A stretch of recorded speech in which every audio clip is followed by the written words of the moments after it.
Hi Stampers, it's Meg from LovenStamps and I'm coming to you from my new studio. So stay tuned to my LovenStamps Facebook page for some walkthrough videos about how I've set my space up and how I've gotten my storage organized and things like that. But I know you're here to see a card, so let me show you what we're gonna make today. This is a fun fold card with a flap on the front, so just a little bit different from the usual. And the card is going to use the Banner Year stamp set, which I can't seem to put down. And the Banner Year stamp set is bundled with the Banners Punch, the Banners Pick a Punch, which has some different possibilities for it. There's 2 different punches, but there's 3 different sizes for each, so it's like 6 different punches. Anyway, lots of good choices. And also I'll give you some tutorials for using the hoops with your cards because I'm a huge fan. And you know Plaid Tidings Designer Series paper. So Banner Year and Plaid Tidings don't really go specifically together in the catalog. They're not bundled in a suite or anything like that, but I think that they are absolutely splendid together. So why don't we get stamping and I'll share some more tips with you. The card base for this is pumpkin pie cardstock, and it is still a 5.5 inch wide card, but then the flap on the front is 3 1/4 inches. So if you're thinking about that, basically you just want to cut off just this section here at the side. And the magic sizes for the panels are 3 by 4 inches for the black layer, and 2 3/4 and 3 3/4 for the plaid layer. And this is going to just fit nicely here on the side so that we can put this together. So let's get some things out of the way here and we'll get this kind of started. So I'm going to grab my Stampin' Seal and start adhering my base layers. Okay. So I started this card without the basic black layers, and I found that I really liked the extra punch that it gives to the differentiation between the layers. So it really makes the plaid jump off the page when you have that, that basic black card layer there. So you could definitely do without, but I would recommend leaving that on. So this is a really simple fun fold card. You're going to go ahead and get this set up, and then I'm going to show you sort of this faux buckle that we're going to do here. So this is another piece from the Plaid Tidings Designer Series paper, but since it sticks out like this over the edge of our card, I wanted it to be a little bit sturdier. I felt like that was just a little bit not strong enough on its own. So I'm actually going to go ahead and layer this 1 inch strip here onto a strip of 1 inch thick Whisper White cardstock, okay? And if you get it just a little bit off like I did, you can grab your trimmer, which I can reach, and I'm just gonna take just the very edge off of this so that I can do that. And I absolutely adore that that is something that I can do with this trimmer. So there's not too many trimmers that can say that actually. So I'm gonna fold this bit around there. All right, so we've got our pieces done here, and I'm going to go ahead and pull my punch in now. And these are the 2 different punches. There's an inner and an outer banner end, and then there's 3 different sizes for each. The narrowest, 1/2 inch, then 3/4 inch, and then a 1 inch. And so I am going to kind of choose this side here and slide my piece into the channel. And you might have to dip it down just a little bit depending on how you have your strip. This one's pretty thick, and I'm gonna put it back in the other end, slide it in, and just make sure your strip is lined up in the channel, and you'll get an excellent punch there. So if you're a person who hates banner ends, then this is absolutely the card for you. Now, make sure you only put adhesive on the part of your card that is going to be layered here over the front flap, because you don't want any adhesive to show on this side of the card. Okay?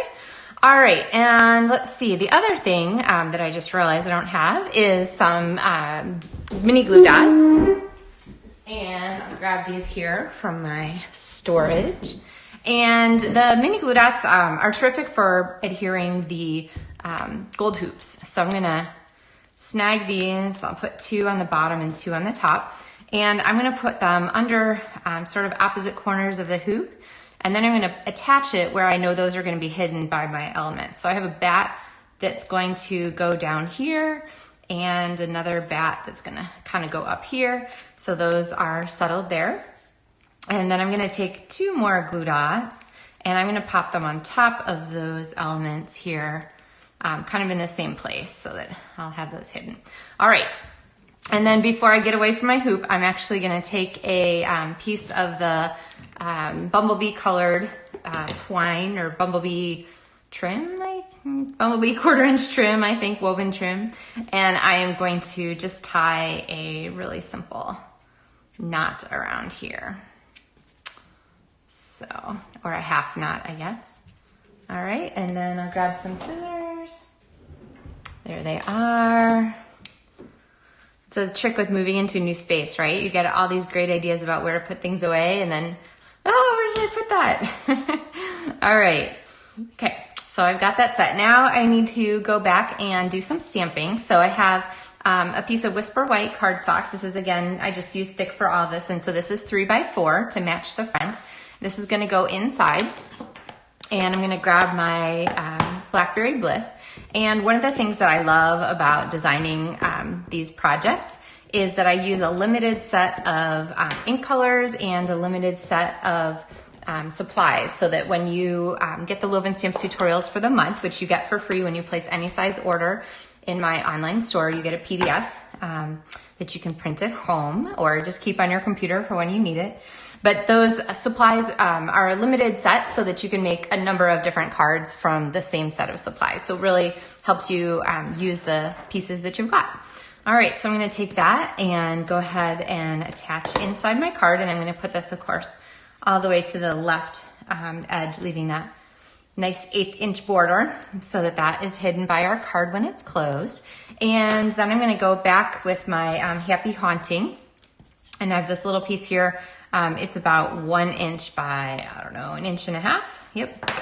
And I'm going to add some spider webs at the corners. And so when you order from my online store during the month of September, any size order, you'll get this PDF. If your order is at least $50, then you actually get 2 card kits to go, LovenStamps card kits to go. And the cool thing about that is that you get all the pieces pre-cut and embellishments and ribbon and everything ready to go to make 2 of the cards, 2 of the 4 projects for the month. So this happens to be one of them. So you'll get this cute Happy Haunting card with the gold hoops and so forth. All right.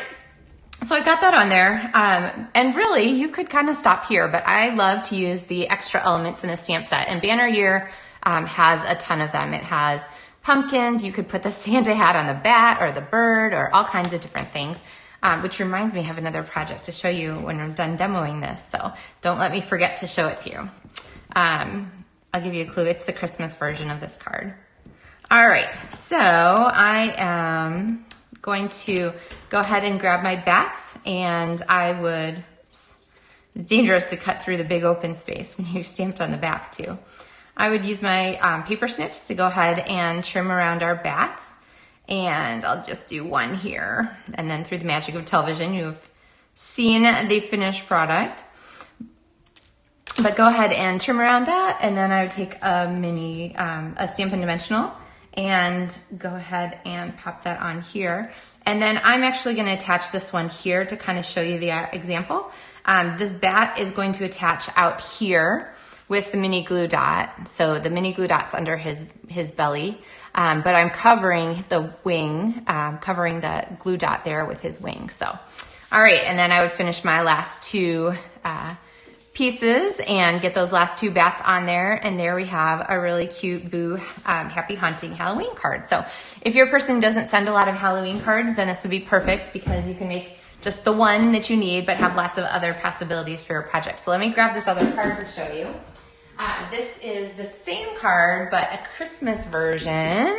So here it is. So in place of the bats, I've used the cute little sweet bird, but really the rest of the layout is exactly the same. And one of the great things about this plaid tidings paper is that there are so many great patterns in it. So this is a look-alike for the one we just did, but this is another card that I'll show you with September video tutorials, and it's also part of the September LovenStamps tutorials. Here's another one. This one's a kind of a fun buckle card. And then another card here for Thanksgiving that's a trifold card. So lots of really great plaid ideas. And I don't know about you, but I love when the weather starts to cool in the fall, and I am an orange girl. One of my favorite colors, Cajun Craze, pumpkin pie. I am all over those. So let me know if you have any questions about any of these projects. Look for the other video tutorials to post later during the month of September. And again, if you've ordered from my LovenStamps from my store during the month of September, then you'll get the PDF with directions for these 4 cards all ready to go. So thanks so much for watching, and I look forward to sharing more projects with you soon. Happy stamping!